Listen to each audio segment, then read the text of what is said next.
नमस्कार, मैं राजेश शर्मा और 7 इंडिया न्यूज़ में आपका स्वागत है।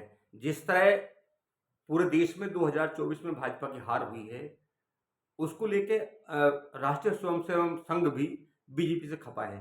चूँकि यूँ तो लोकसभा चुनाव के बीच में तमाम दर्शकों ने भी सब बयान देखे होंगे भाजपा की ओर से, जो जिन्होंने आरएसएस को लेकर बहुत बड़ी टिप्पणी की। यहाँ तक कि भाजपा के राष्ट्रीय अध्यक्ष जेपी नड्डा ने भी एक बार कहा था चुनाव के बीच में कि अब भाजपा का संगठन इतना बड़ा हो गया है कि उन्हें आरएसएस के सहयोग की आवश्यकता नहीं है।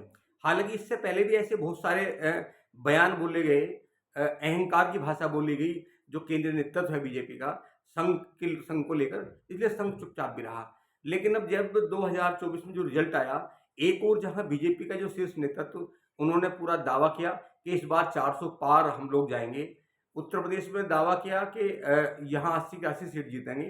लेकिन जब चुनाव की रिजल्ट आया, जब मतदान के बाद मतगणना हुई, तो तमाम पोल खुल गई और जिस तरह लोगों में गुस्सा था, उसका अंदाजा इस बात से लगाया जा सकता है कि किस तरह के हालात उत्तर प्रदेश में रहे। तो इस बात को लेके अब चूंकि संगठन को लेके जो लगातार बीजेपी ने जो संगठन, क्योंकि राष्ट्रीय अध्यक्ष अभी भी स्टैम्प रबड़ की मोहर है, उनका कार्यकाल पूरा हो गया और लगातार बीजेपी कहती है कि बीजेपी में लोकतंत्र है। वो तमाम जो दूसरे विपक्षी दल हैं, कांग्रेस पर लगातार आरोप लगाते हैं कि कांग्रेस में लोकतंत्र नहीं है। लेकिन आप देखते हो कि जब कांग्रेस में राष्ट्रीय अध्यक्ष का चुनाव होता है, तो वहाँ लगातार चुनाव होता है और चुनाव के बाद में जिसके पक्ष में ज़्यादा वोट पड़ते हैं, वो राष्ट्रीय अध्यक्ष बनता है।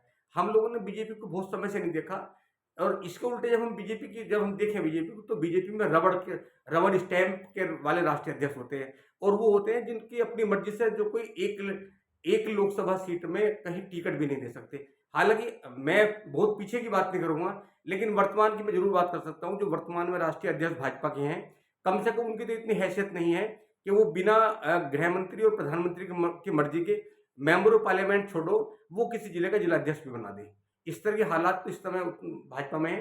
हालाँकि चूँकि अब नए राष्ट्रीय अध्यक्ष का चयन होना है, इसको लेकर एक बार फिर केंद्रीय नेतृत्व ने राष्ट्रीय अध्यक्ष के चयन करने का प्रयास किया। इसमें 2 नाम चिन्हित किए गए, एक महाराष्ट्र के पूर्व मुख्यमंत्री देवेंद्र फडणवीस और दूसरे हिमाचल के पूर्व मुख्यमंत्री के बेटे अनुराग ठाकुर।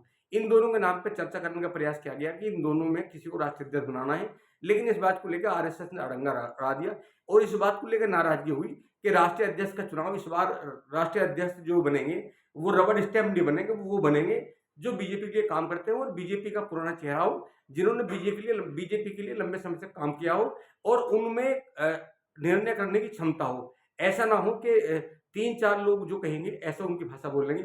इसलिए अभी 5 दिन पहले जब एक दिल्ली में मीटिंग होती है, तो चूँकि अगर मैं पिछले 10 साल की बात करूँ, तो 10 साल में आज तक भी राजनाथ सिंह के आवास पर कभी ऐसा लगता नहीं कि कोई बड़ी मीटिंग हुई होगी।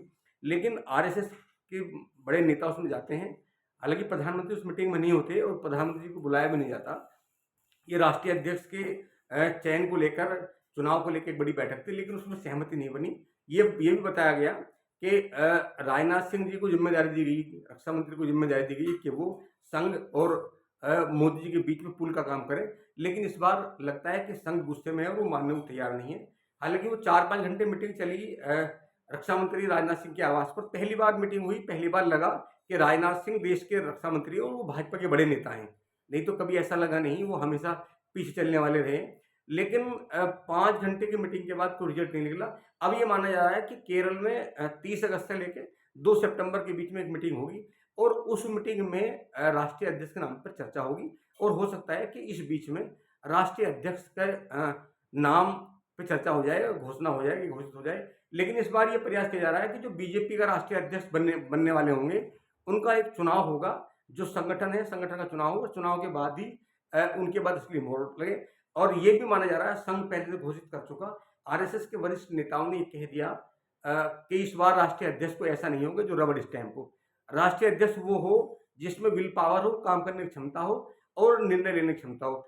तो आप लगातार देखते रहिए 7 इंडिया न्यूज़। नमस्कार। हम आपको बताएंगे कि भाजपा में कौन राष्ट्रीय अध्यक्ष बनने जा रहा है, किसकी बारी है, कौन मजबूत है।